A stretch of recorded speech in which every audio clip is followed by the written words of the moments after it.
Thank you very much, Carmel. And on behalf of my colleagues in Canada, I'd like to say how pleased I am to be here and actually quite humbled to be here with the speakers that we've had so far today and will have for the rest of the conference. When I told my friends and colleagues that I was going to be coming to Australia, I have to say that they were all very jealous, but also told me of their wonderful experience that they had had in their trips to Australia and New Zealand. And I have to say that my husband and I, for the couple of days that we've been in Sydney, have very much enjoyed your city and have had a wonderful experience and look forward to spending time in the next couple of weeks exploring more of the country. Our countries are similar in many ways, and as I've heard the conversations of this morning and early this afternoon, there's so many challenges that are very similar to what you're dealing with and what we're dealing with, and you'll hear a lot of the same themes that you've heard earlier in the day from previous speakers. I must say that I'm quite impressed with the adoption of the whole idea in your practice of co-design of services. That's something certainly in Canada that isn't nearly as well embraced. We're starting to dip our toe into that area, but that's certainly something where you're well ahead of us. In reading Australia's ahead of the game, it strikes me that we could change the name of the country in that document and there would be very similar challenges and issues that we're dealing with in our approach to different things. And has been mentioned, the work that's been undertaken by the New Zealanders Experience Research Program is having really great success in looking at how to make improvements in service delivery. So as mentioned, I'm the Assistant Deputy Minister for Service BC, and just to give you an idea, our organization provides services through our 60 offices across the province. We also have a corporate call center, as well as the delivery of online services. And the sorts of services that we deliver would be more those transactional services or those assisted services, and we would do those warm handoffs to organizations that provide more complex services. So for those of you who may not be familiar, and let's see if I can make this work. British Columbia is the westernmost province in Canada, and I'm located in our capital city of Victoria. So you can see that I had quite the journey getting here. That wasn't quite the flight path, although it was a very long journey. But I have to say that Qantas could teach us all a thing or two about service delivery. We were very pleased with the service that we received from them. And just to give you an idea, British Columbia is similar in population to Queensland and similar in geographic size to New South Wales. So to give you an idea of the scope of the population that we serve. Now, in support of the conference agenda of putting citizens first, I'm going to cover off 3 areas in my presentation, starting with our research practice in Canada, how we've institutionalized citizen-centered service across the country, and then give you a bit of information about what we're doing specifically in British Columbia in citizen engagement in our Gov2 strategy, and really focusing on those key success factors that make citizen-centered service delivery work in Canada. Now, this quote is from the Federal Deputy Minister's Task Force on Service Delivery Models in 1996, talking about how we need to incorporate citizens' needs in the design and delivery of services. And as has been mentioned previously, a citizen-centered service is not a new idea. This is something that we've all been working on for a very long time. And the drivers that motivated this discussion and this change back in 1996 are very similar to the same sorts of things that we're dealing with today. We have increasing demands of citizens. We have challenges in terms of managing the resources that are available to us. And the public service really does need to transform the way that it engages citizens in terms of addressing some of these issues. We've made a good start in this process in terms of finding out citizens' needs and engaging them in the conversation and finding out how satisfied they are with the delivery of services. And we're taking these things into consideration as we do our service design. But I think the next phase, and we've heard about that a lot today, is really looking at how we truly engage people in the conversation. At the very beginning of the idea of how we design services, what is government's role in designing those services, what are citizens' responsibilities and accountabilities in that, and I think that will require a different approach. So this is the structure that we use in Canada in terms of operationalizing this process of finding out how government services look from the outside in. We start at the top of the circle, looking at citizens' needs and expectations, and using our research work to find out what citizens really need from government, what their expectations are of government. And one of the things that we found certainly is that perception of government services, people think of that in terms of their government and their expectations of what they're going to receive from government, and weighing that against their actual delivery and experience in the service. So once we find out what their expectations are, we then focus on whether or not citizens can actually find the service that they're looking for. And that could be as simple as knowing what telephone number to call. After we find out if they're able to actually find us to get the service that they need, then we study whether or not they're actually able to access those services. So if it's a telephone number, can they actually get through on the phone number that we've provided to them? And once they receive that service, what was the actual service quality experience? And how does that look in terms of what their expectations were? And when we look at that gap between what the expectations of receiving that service and their actual experience, then we know what the things are that we need to focus on in terms of service delivery improvement. And the success really comes, as I say, when you follow the structured process on a repeated basis and in a repetitive cycle. I'll just talk about, for a few minutes, the research that we actually have in terms of the body of research that's been institutionalized in Canada. The Citizens First study has been mentioned several times already today, and that is about to go into its 6th iteration of the survey this fall.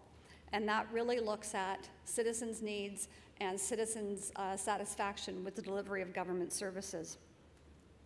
We've also taken a look at what business needs are in terms of addressing their service needs with government. When business is doing business with government, the things that are important to them are different than the satisfaction drivers for citizens. And so we've done 3 iterations of our Taking Care of Business survey to really find out what are those things that are important to business. And we'll find that things like reducing red tape and regulatory burden is something that's very, very important to business when they're doing business with government.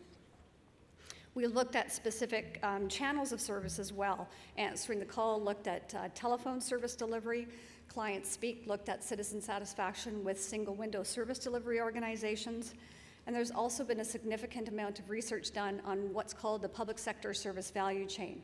And that really looks at the interaction between employee engagement, how that relates to the citizen satisfaction with the services that they receive, and vice versa in terms of that symbiotic relationship, and how both of those things contribute to, or can contribute to, improving overall trust and confidence in government.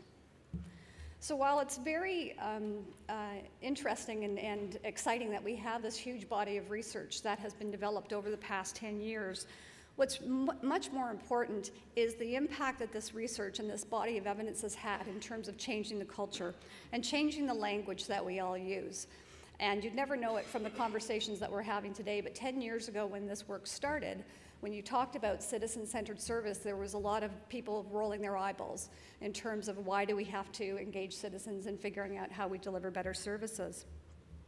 One thing that's also very significant in Canada is that we have participation from every jurisdiction, whether that's several organizations at the federal government level, provinces, territories, and the municipal level, which is actually growing in terms of the number of local governments that have become involved.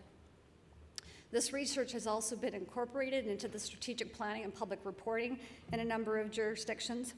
And this whole idea of citizen-centered service and using this evidence and this body of research is embedded in our organizations, right from the frontline service delivery workers to the most senior leaders in government.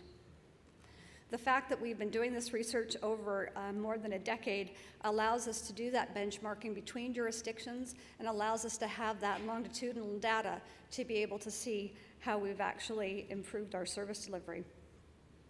And while we have a basis of questions that we use in our research, we also have the opportunity in each iteration to focus on specific things that are topical and that individual jurisdictions may be looking at. So for example, we're just in the process of designing the survey for Citizens First 6. There is a group of advisors from across the jurisdictions that are participating, and they will provide suggestions on specific things that they might want to look at in the next iterations of Citizens First. For example, one of the things that's become very important is finding out what citizens' thoughts and ideas are in terms of sharing their information across program areas and across jurisdictions, if that's going to mean that they have, that they receive a better service. And so we want to find out from citizens how they feel about that and what might be important to them if we're going to move ahead in that area. Now, I'll just take a couple of minutes to hit on some of the highlights that we've found in the Citizens First research. In terms of citizens' needs and expectations, and again, this isn't new, we've heard this several times today, is that citizens expect as good or better service from the public sector than they do the private sector. And the private sector keeps ratcheting up that expectation in terms of how they offer services, how quickly they can provide that service. And so citizens expect that government should be able to provide a similar type of service. What we've also heard is that usually when citizens come to us, they don't always present themselves with one straightforward transaction. For example, they may come in and say, yes, they need to renew their driver's license. But in the course of the conversation, you find out that they've actually moved since the last time that they came in. And so it becomes a transaction that involves a number of different transactions or the need to look at changes to programs across a number of jurisdictions. When we look at challenges that citizens have in terms of finding and accessing services, in Canada, over 25% of Canadians did not know where to start to find the service that they were looking for. In Canada, in our telephone books, we have something called the Blue Pages, and so all of the government agencies list their services in those Blue Pages. And people found them very challenging because what we tend to do when we're listing those services, whether it's in the Blue Pages or on our web pages, is that we take an approach of our sort of structural organizations as opposed to being attuned to what people are actually looking for when they're trying to find a service from government. Almost a quarter of Canadians said it was difficult to access the people or the information that they needed.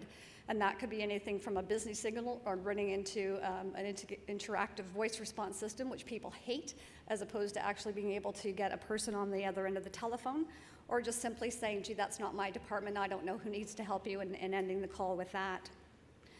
But I think, again, what the biggest challenge for us is helping citizens to manage that white space. And we do tend to expect citizens to figure out the complexity of government, the complexity of all of the different organizations that deliver those services, as opposed to being that pathfinder for them to help them when they present themselves with a problem that they might have. And that's typically what they do. It's less about an individual transaction that they're trying to complete and more about they have a problem, they're not quite sure where to go, and it typically spans a number of different jurisdictions. And now as our service delivery models are becoming more complex, then you're crossing between services delivered directly from government, or it may be services that we've contracted out to the private sector or to community organizations. So that is making the interaction with our citizens much more challenging. In terms of citizens' experience with our service providers, what we found over the course of the 10 years of the research is that those 5 drivers of satisfaction continue to be established as the things that we need to pay attention to. So timeliness, time and again, turns out to be the #1 thing that's important to people. They want to be able to have their interaction with government occur in a very timely way, and that's even more important when we're dealing with businesses. To them, time is money, and the more time that they have to spend in dealing with government means time that they're not being able to focus on their business. Knowledge and competence of our staff. So again, that speaks to our responsibility as leaders in service delivery to ensure that our staff have the knowledge and the training and the tools that they need to be able to meet the needs of citizens. Common courtesy, that when people are coming to government to get information, to get a service, the expectation is that they will be dealt with courteously. And also that if we have information that will help them to go that extra mile to provide that level of service that's over and above what they even thought that they needed, that's something that's really important to them as well. Being treated fairly so that there isn't favoritism between one citizen and another, and also ensuring that they get the outcome that they're looking for. So we know when all of those 5 drivers are done